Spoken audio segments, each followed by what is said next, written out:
Hey team, it's Queenie Lame. Come with me to the Tinylocs Experience, hosted by Fanta Kulabawi. They had VIP workshops, super high quality speakers, and well-known content creators, and not just the ones that spoke on the panel. The panel that I'm talking about is the panel that I was invited to speak on with Dark and Lovely, aka Robin, and Kendra Kenche. Thank you guys so much for coming. So in this video, I'm gonna give you all the details. I'm gonna talk about my interactions with individual content creators. I'm gonna speak about what I found most unexpected, also what I was the most excited for, and I'm gonna talk about what the experience was like in general. Okay, so let's rewind a moment. Looked at the itinerary for what we will be doing. It seems like there's a lot of education that's going to happen, and I'm really excited to just learn from other people who are doing similar things as me, learning from people who are professional opticians, and yeah, I'm just really excited to meet everyone. Woo!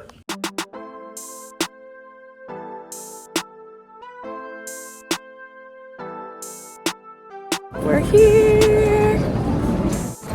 I was excited.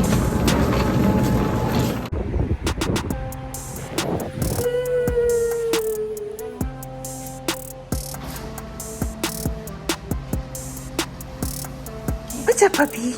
Hey! So it is 10:40 p.m. and I got to get to bed. And I'm gonna wake up early and I'm just gonna like go over my journey. You know, I'm just gonna review how I tell the story because storytelling is not necessarily my forte. And I'm also going to make a couple more of my lock sizing cards because I have them actually laminated and ready to go. So I'm going to be selling these at the event. Excited. It's the morning of and we are on our way. Woo!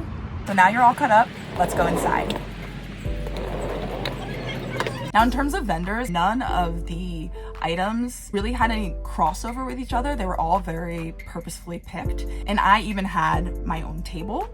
I was initially very nervous about my table, but everyone was actually super nice and very kind and was really interested in my little spiral hair ties and asked a ton of questions. And I'm actually really happy to say that I actually did pretty well that day. Thank you so much for supporting. Thank you. The food was amazing. The setting and all of the decorations were very beautifully and craftfully done. And I really loved that I saw so much of who I now know to be Fanta's family, helping her create this event, like behind the scenes, cooking up the food, creating the presentation, and also designing and setting up the space. I actually got to meet some of them. They were super nice, and it just felt like something that definitely fostered that environment of being at a family reunion. So first I'm going to talk about what I was most excited for, and that was definitely meeting my peers, other content creators in the Microlocs space. I had gotten to know a lot of these people through Instagram, specifically to shoot some of the content that we shot and put out during the pandemic. So I had already had like a speaking verbal relationship with a lot of these people. You know, people in the Microlocs space, everyone is so willing to just respond to their DMs and actually like give you advice and like talk about the hairstyle. And it was just really nice to get to share a different type of relationship with other people who have a similar experience to me. And it genuinely felt like a family reunion where you've got all these like sisters / cousins. Yeah, I live in Atlanta, okay? Yes. When do you ever get to see that many different versions of an individual hairstyle at once? Everyone had Microlocs. Like, it was so cool. Because, you know, like this hairstyle still is in its baby infancy stage. It's only been around for 30 years, more or less. And it's still pretty rare in a lot of spaces to see other Black women who have their hair in this style. So it was just amazing to be in a space where we were all like, we made the same decision and we went through a very similar journey, or at least this journey. Different times, different places, different reasons, but we still went through it and we could immediately speak on that experience together. So it was really beautiful. There was definitely a feeling of camaraderie and sisterhood, which I think was very unique in the way that it did not matter if you had trademark Microlocs, you know what I'm saying? Or if you DIY'd your Microlocs like I did. No one really cared. It was more just like fostering health and saying, hey, I see you, this is great. So many people that have hair just like mine in one place.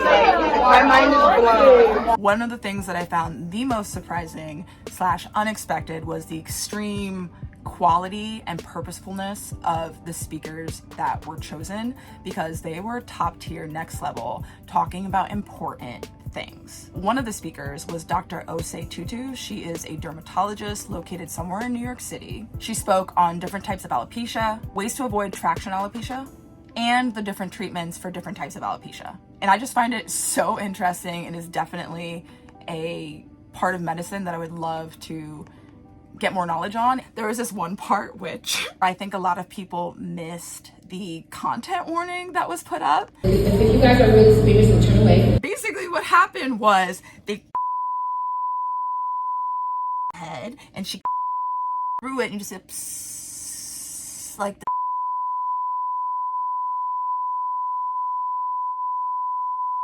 the skin off, and they're like, okay, we're gonna harvest from here. And I was like, this is so cool. Everyone else was like, no, my eyes. So another speaker was Susan L. Peterkin. She is a hair loss specialist and also a hairstylist. She has the first full service salon that is located inside of a medical dermatology practice. And she, along with Dr. Kindred, a board certified dermatologist, created the Strand Network. And this is something that I'm really excited about, and one day we'll definitely be taking this course because I love it. This is amazing. So the Strand Network stands for Stylist Training, Researching, and Networking with Dermatologists. And basically what the Strand Network is a platform that targets the lack of shared knowledge between stylists and dermatologists. So it's giving stylists a little bit more medical knowledge. These are the people that are all up in your hair. They should be able to recognize when something's bad so that it doesn't get any worse, so that you can get appropriate treatment at the right time.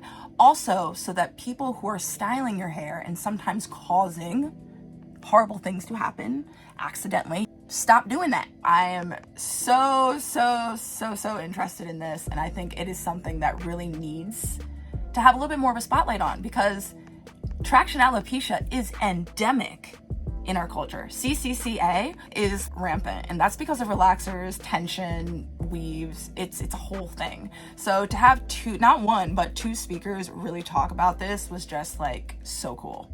So now is the part of this video where I speak about my interactions with other content creators like Kyla from The Real Kyla B. She is a sister lock technician. She does work in New York City, and her work is flawless.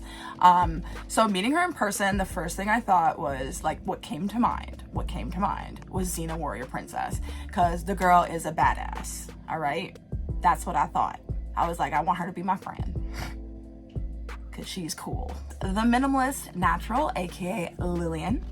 She was the cutest, bubbliest little person I've ever met in my life. And I'm saying little like she's younger than me, but we're both the same age. But you know when people just give you this like youthful essence, that just like effervescent, bubbly kindness thing going on? That was her. And it was just such a pleasure to be around her.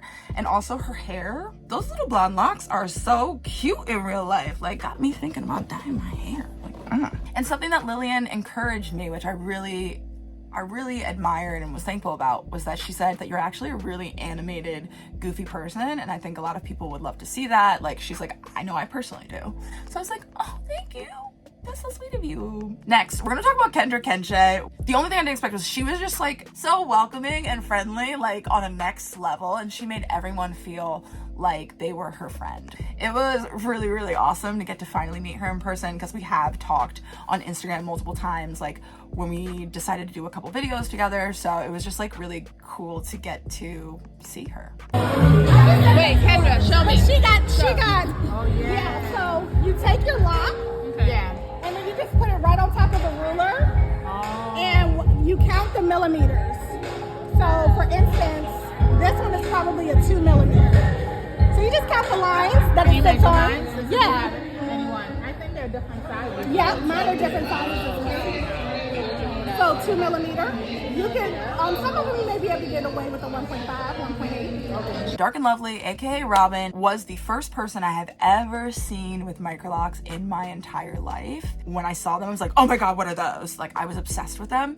So it was just so beautiful to not only get to meet her in person, but then to go to the panel and turn to her and say, thank you so much for sharing your story. You are the reason why I'm here today, and it is such a pleasure to get to know you and meet you in person. And it was really fun to watch Kendra and Robin teach each other different line dances.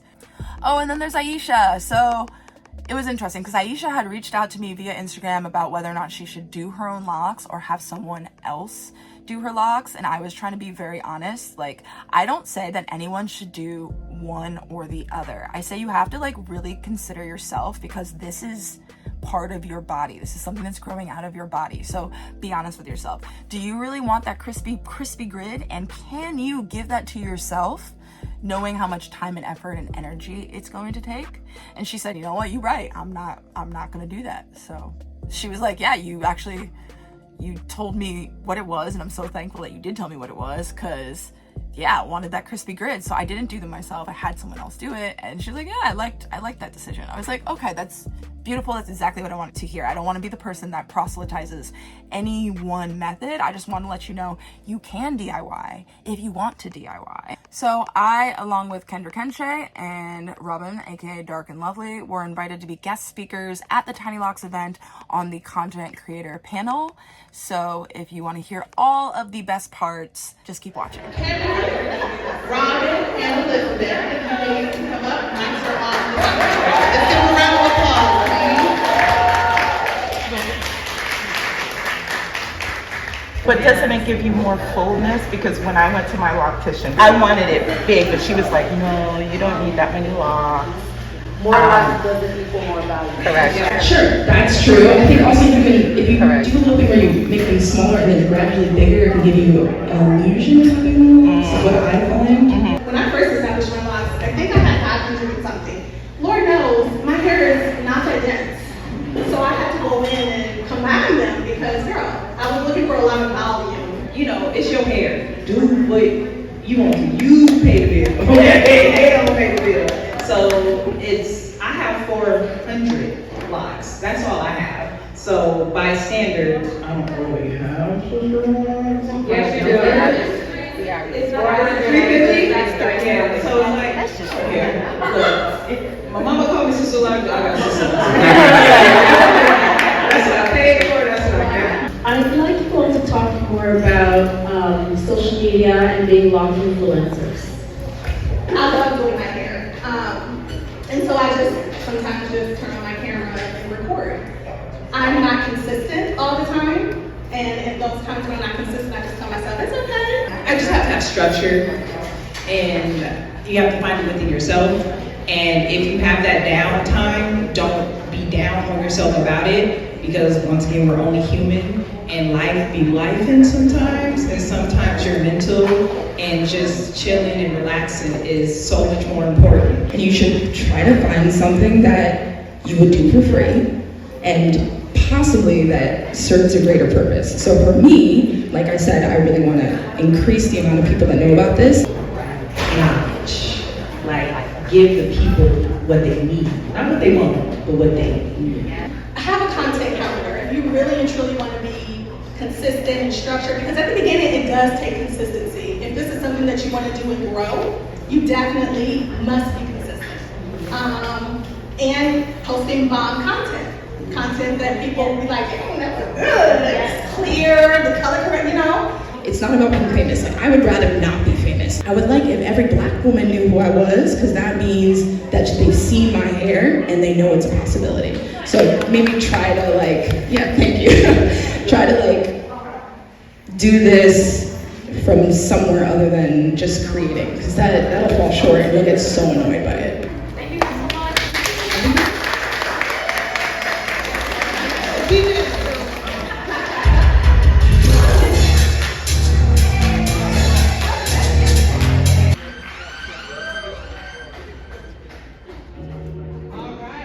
So if I'm ever in the Maryland area again, I'm definitely gonna hit up Fanta's spot, see if she can hook me up with someone to do my hair, because let me tell you, I got 668 locks and doing it myself has been hard. You will notice I just did the edges. It looks clean, but it is not retightened. It has been like 10 weeks. It's the summer. I'm sweating it out. So next time when the Tinylocs event happens next year and you're thinking, oh, I don't know, maybe I'll go, maybe I won't, just go. It's an experience you really won't ever have anywhere else. So just go. It was definitely worth it. Just go.